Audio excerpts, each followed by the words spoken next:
कभी कभी कुछ यादें आपस में जुड़ी हुई होती हैं, इंटरलिंक्ड होती हैं। हालांकि पहली मेमोरी दुखदाई नहीं होती, फिर भी उसे भूलना चाहते हैं क्योंकि उसके साथ जुड़ी हुई दूसरी यादें, दूसरी जो मेमोरी होती है वो बहुत दुखदाई होती है।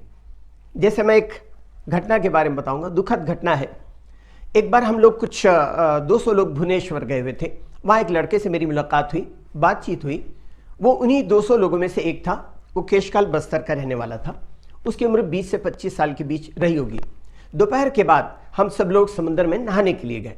एक तरफ समुद्र का शोर, दूसरी तरफ 200 लोगों का शोर कुछ सुनाई नहीं दे रहा था। समुद्र की लहरें जब बाहर आती हैं तो आपको बाहर फेंक देती हैं, और जब भीतर आती हैं तो आपके पैरों तले रेत खींच लेती हैं। उसमें भी आप भीतर जाने का डर रहता है, बैलेंस बिगड़ता है, आपके गिरने का, पानी के अंदर गिरने का, और उस पानी के बहाव के साथ बह जाने का डर रहता है।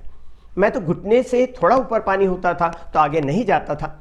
कुछ देर बाद मैंने देखा कि समुद्र बिल्कुल शांत था, लेकिन धीरे धीरे धीरे पानी का लेवल बढ़ते बढ़ते सीने तक पहुंचने लगा।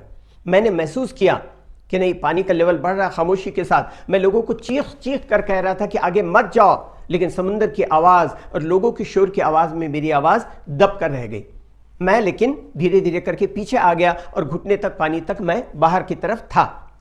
और कुछ देर बाद जब पानी मेरे घुटने के कुछ ऊपर था, तब मैंने महसूस किया कि कोई चीज़ मेरे पैरों में आकर के टकरा रही, जैसे कोई सांप हो।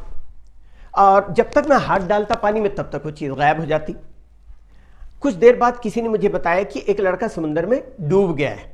बाद में पता चला कि वही लड़का है जिसे होटल में जिससे मुलाकात हुई थी। फिर मैं उस लड़के के फिनरल में फिर केशकाल भी गया था।